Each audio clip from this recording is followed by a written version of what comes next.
I think there's going to be a lot of things that you're going to look at and evaluate, but you brought in 2 transfers with Chit Chat and Emily to have big roles on this team this year, and I get this just an exhibition, but they really stood out today. You know, how much they just kind of seamlessly fit in. Just what do you think of their performance? Yeah, I mean, there were a couple pieces I thought we really needed to have. We just, you know, without a true point guard, you know, Addie Deal always played a combo guard, but we didn't have a true point. And Chat is just, she's got a lot of fun about her, and I think we're just scratching the surface. I think that what we can see her do, and you know, she just is just fun, right? And I think she's shifty, and she can give us some on-ball defensive presence that we need to up that. We'll talk about that later. But Emily Rodriguez is a bucket getter. And, you know, the patience you have to have with Emily is, you know, just learning a new system. Emily's story is really unique, right? She was in the DR about 3 years ago and then comes in, you know, to Florida, plays a year of high school ball, gets recruited, goes to Central Florida, and now she's here. Completely different environment, you know, especially a winter here in about a month, right?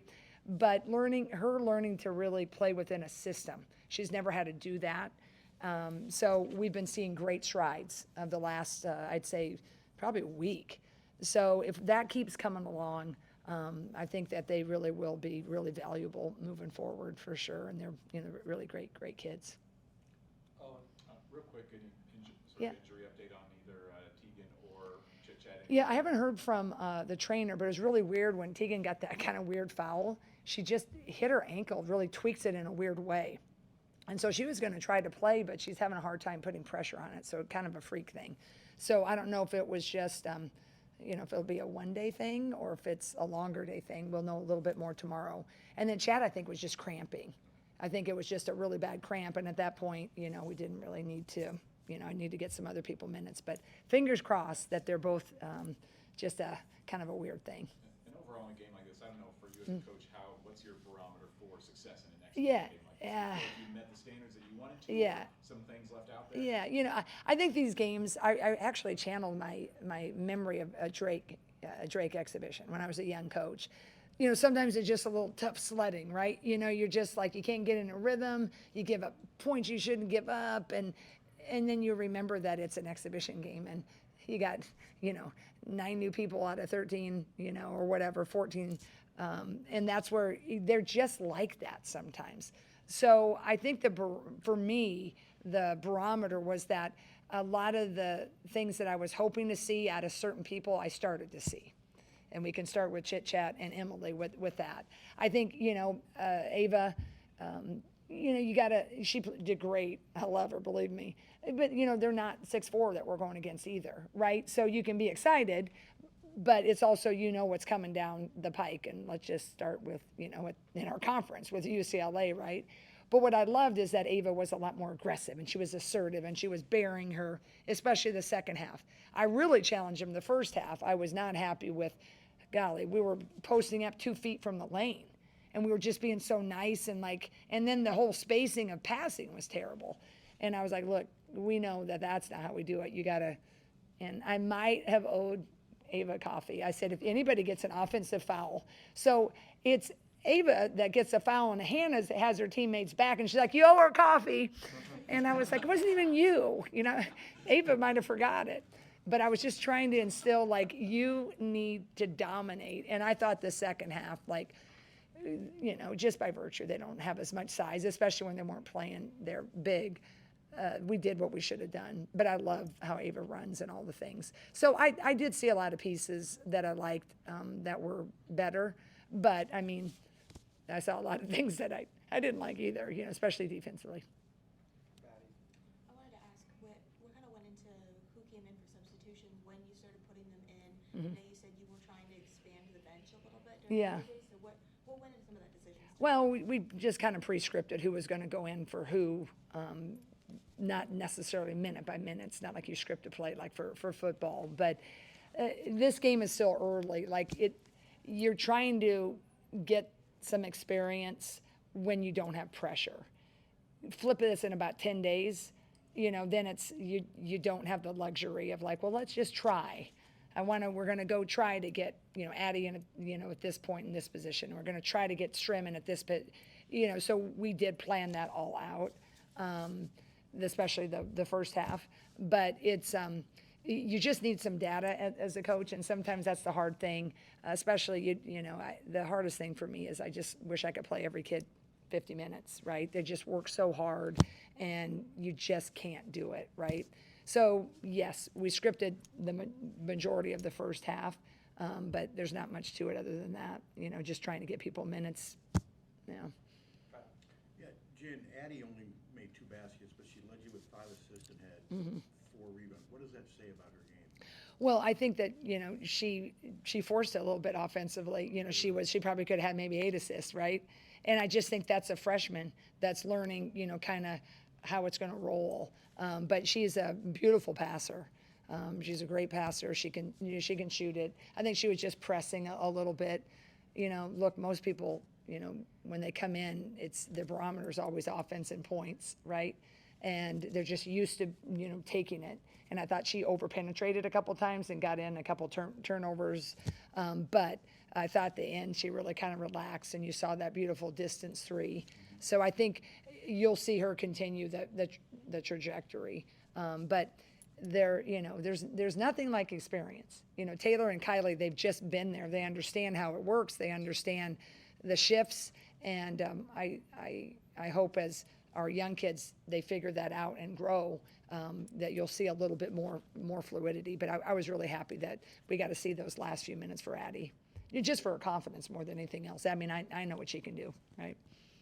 Dave, I guess I know this is a smaller team that you just went against, Yep. but it feels like Layla Hayes in that fourth quarter, you kind of saw Yep. her confidence ascend, and regardless of their, Right, short, I mean, she right. was battling through a lot of Yes, contact layups. So right. How encouraging is that to see that Yeah. she got better as the game Yeah, I was really happy with that.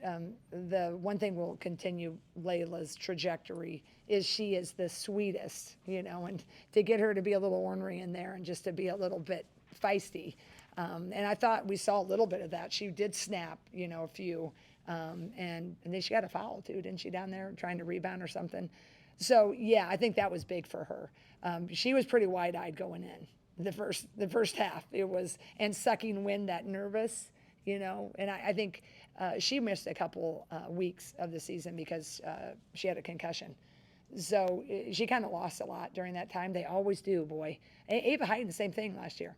She was out for 2 weeks. She was going gangbusters, and then you miss 2 weeks, and we put in a lot of new stuff, and man, their heads are spinning. So I was really happy with them that she started to show a little more, kick butt type of toughness. You touched on, but for the 5 newcomers, I imagine this was the most people that they played in front of in their lives. I kind of heard chit chat in the warm-ups. Yeah.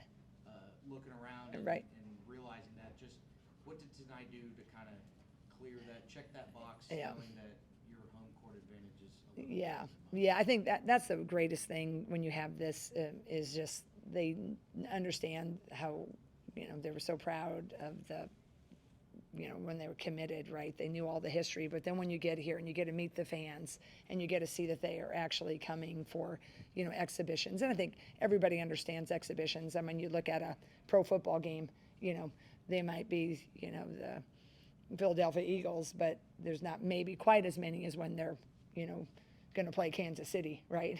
And so this is just amazing that these, this many fans come, and we just have a lot of gratitude about it. But it's fun to hear them talking about it, because a lot of times Emily, she came from Central Florida. They don't draw at all, right? So this is like, whoa. So to have this dress rehearsal is huge. It just, even like, we were trying to get subs, we got that technical. That was good for us too, right? We're not going to mess that up again, right? So it just is, everybody needs at least one of these. You mentioned throughout the offseason having a lot of depth this Yeah. year. It seemed like tonight there wasn't a drop-off no matter Right, who came in. right. I guess, did you see anyone separate themselves tonight, or was it kind of everyone played too well to Yeah, separate? I think Emily shows, like, if we just got to work on her overall, continue to understand, and then she'll be the first to tell you her defense sometimes, right?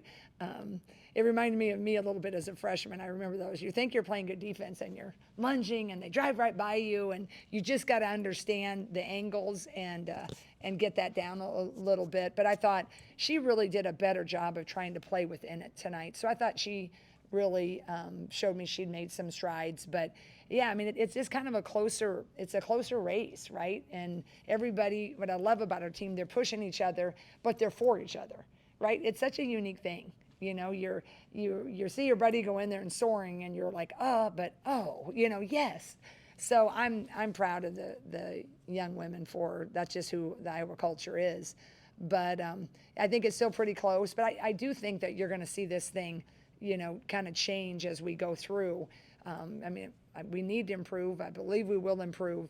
But we just, sometimes you just have it's almost a juxtaposition. You got Hannah, who kind of knows exactly what's going on, and then you sub some lineups in there, and she's kind of help them with whatever defensive assignment that we're doing. So I just think patience is going to rule the day, especially for the head coach. Two more. All right. Journey played 11 minutes tonight. Yeah. She came in for Tegan when Tegan got hurt. Was the plan to play Journey that much, and how did you feel in her? Yeah, that they're pretty close. I think they both give us different things. Someone was going to go in first, right? And it was just Tegan. Tegan is experienced. She had a really good summer. It was unfortunate she got kind of that weird tweaked ankle, but they both would have gotten some minutes. I don't know if they would have just split time, because Tegan can play 4 and a 3, and the 4 went in, the 4 and the 3 and the 2 do the same thing. I don't know how that maybe would have kind of shook down, but we did want to get Journey some minutes. I think she's been making some nice strides too, and I thought she did well tonight. I really did. I'll go back and watch the tape. I don't think she got a lot of shots, but I thought she understood and was trying to do what our offense was. Sometimes it was just all messed up. I mean, no one was where they were supposed to be, but it's still October. One of the hot button topics this offseason was Ava and Hannah playing on the court together. I know Hannah played some perimeter tonight. She's got a lot of baskets in the paint. Just what did you think of the spacing with them both on the floor? What do you envision? Yeah, that's going to take a while to work itself out. I mean, we just a game like this, you can't really. We could get anything you want inside. Hannah could just drive it and kiss it off the glass. She could split move, post it. Just they weren't able to stop that. So I think that they'll be really fun at the same time, whether we run that high-low look or Hannah I think took a couple threes tonight, but the game, I'm not so concerned. She missed a couple of threes. It's been looking good in practice. That'll help us if it'll hit. If she can hit, it'll really spread it out, because now you got to play her honestly, and she's pretty explosive going by. But if not, we can go to that high-low look. But I think they're going to be pretty fun together. I do. I think they can really play off each other, and they're really fast, right? And I need to get our break looking a little bit more clean. Because our break's usually been a pretty good offense for us. And it was again tonight, but I think it was a little muddier than I'd like it.